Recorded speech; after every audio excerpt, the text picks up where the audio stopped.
You touched on the juniors lagging, right? And some of the seniors typically lead, but then the juniors kind of come in and outperform. We haven't seen that yet. You've got this $4,000 target. When do you think the juniors and that, the money really starts to kind of flow in to lift the whole sector? Yeah, I think that the money's going to start flowing in the second half of this year. And that's because of a number of things. One is the Fed. Part of the reason for the uncertainty around the financing aspects and just in general, the expense that could be in the long end of the US curve is that the U.S. curve has basically steepened. So the 10-year and the 30-year remain quite high relative to the Fed having reduced rates in the short end by 100 basis points in 2024. They have not reduced rates this year yet.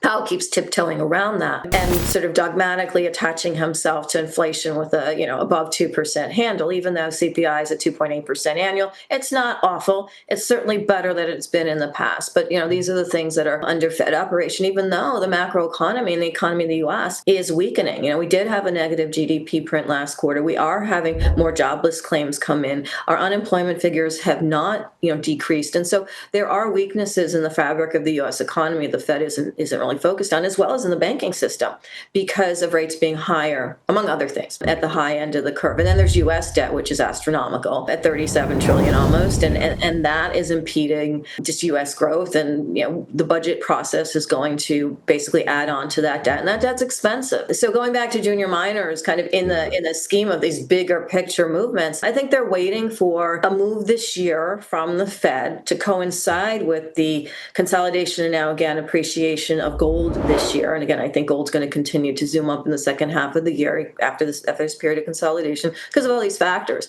And I think that this leg, and then you tie in the fact that gold is high and the sort of mid-tier and big-tier miners are out hunting for assets as well. So there's going to be bids in the market for the junior miners who have the permits in place, who have the good jurisdictions, who have the relationships. Mining's a relationship business to, potentially do something with the bigger miners who have benefited from already the higher levels of gold and they're already producing mines.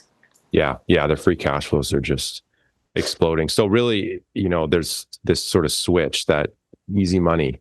Once people kind of see, okay, we're going back to kind of easing, at that point, you're going to see a lot of new money sort of come in. I did see that institutions, this huge 75 billion came into the space, I think last quarter.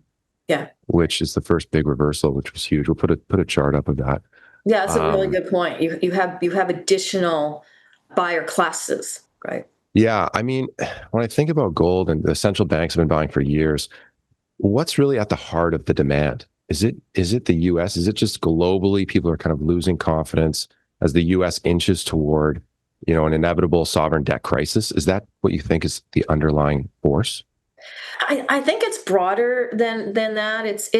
It's one force. I mean, certainly looking at whether you want to bet in the U.S. Treasury market or put your own economy's future into investing in the U.S.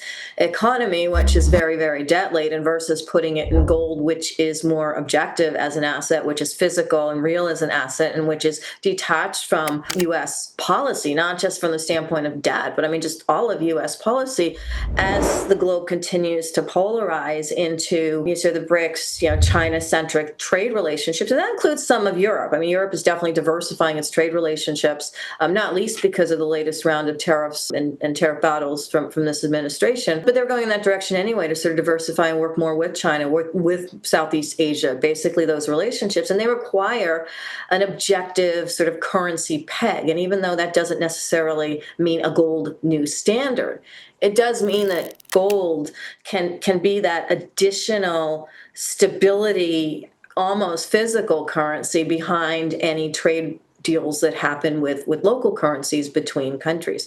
And so what we're seeing is the more that, oil deals, for example, are directly between the Middle East and China, or the Middle East and Russia, or whatever it might be, they require some sort of an objective kind of piece. And the objective piece is gold. I mean, it's had the long-term stability built in, and it has the tier one asset class from a capital standpoint for banks. So if you're a central bank and your banks can basically buy gold as for credit purposes, purposes, not yet for liquidity purposes. That hasn't been agreed upon yet by regulators throughout the world. But gold means something for the stability of their own financial systems as well. And so there's a chain up from domestic finance, domestic trade partnerships, and international need for objectivity that is also driving gold. And that's not going to change. Every time the US and China has a conversation about trade, it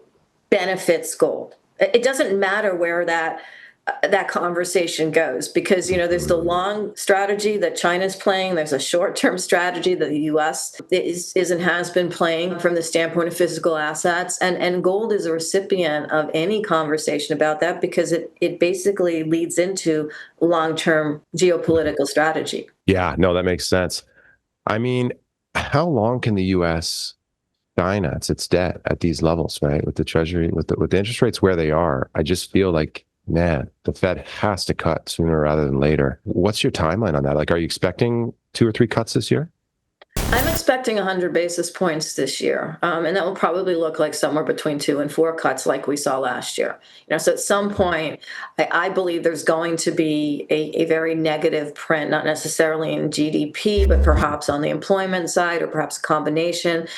CPI will be much, sort of more consistent in the closer to 2 versus 3 range, even though it still has a 2 handle right now. And the Fed will come in and actually do a bigger move, and in conjunction with 225 basis point moves, because it has to.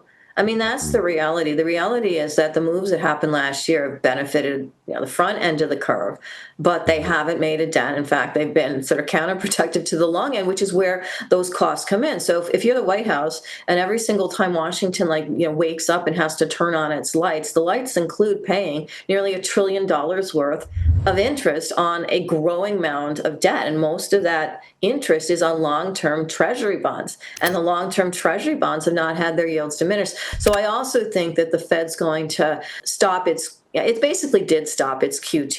It's down to like $25 billion a month, which is basically really pocket change on a $6.8 trillion book of assets that the Fed has. It means nothing. And I think pivoting to a QE is also a likely occurrence that we will see in the second half of the year as growth slows, as these interest payments they rise. They're already high. And the Fed's book is losing money too. The Fed is hemorrhaging money because it has to repatriate money from the banks to the Treasury Department, and it's been in a deficit this whole time. So Powell's been a very bad manager of the Fed's own book. Yeah. You talked about the front end, the long end, and it backfired last year. What makes you think that if they reduce rates 100 basis points, that the rest of the world is sort of going to go along and agree to pay lower rates for the 10-year, the 30-year Treasury bonds that they need to sell? That's a really good question. I think they will have to do that move in conjunction with some form of QE or some other form of bond purchasing. And it's going to coincide with some event or data point that will allow Jerome Powell to feel it's okay, and it doesn't sort of go against their anti-inflation stance, because the gap between short end and long end yields it's a fiscal problem. It's a real problem towards operating the country. Yeah, no, that makes sense. So, I mean, he'll kind of use something to make sure that everyone knows, well, the Fed is going to be stepping in as the lead buyer now to try to drive that demand and just get everyone to go along. Right. Interesting. I just quick personal anecdote. I went to my dry cleaners, and who was next to a gold and silver broker that has been, they've been next to each other for like decades. So like they're besties. And I just wanted to interview him to just look at trends and just kind of walk in business. And she's like, yeah, no, tell him I sent you, blah, blah, blah. I get all my stuff. And he does gold bars, the whole thing. And, I talked to this guy who's been, he's in 29 years in the business. And he's just like, I can't, I have to hire like 2 other people just to deal with like just retail individual flow who are coming in to get involved in some way, not just in silver. That's a change though, Nomi, because, in 23 and 24, retail were selling their gold as it was moving up. Yes. Right. So, I mean, the activity is changing, but this guy's telling you that they're buying now. They're buying now. Right? People are still, coming in with their gold, but he's like, they're buying now.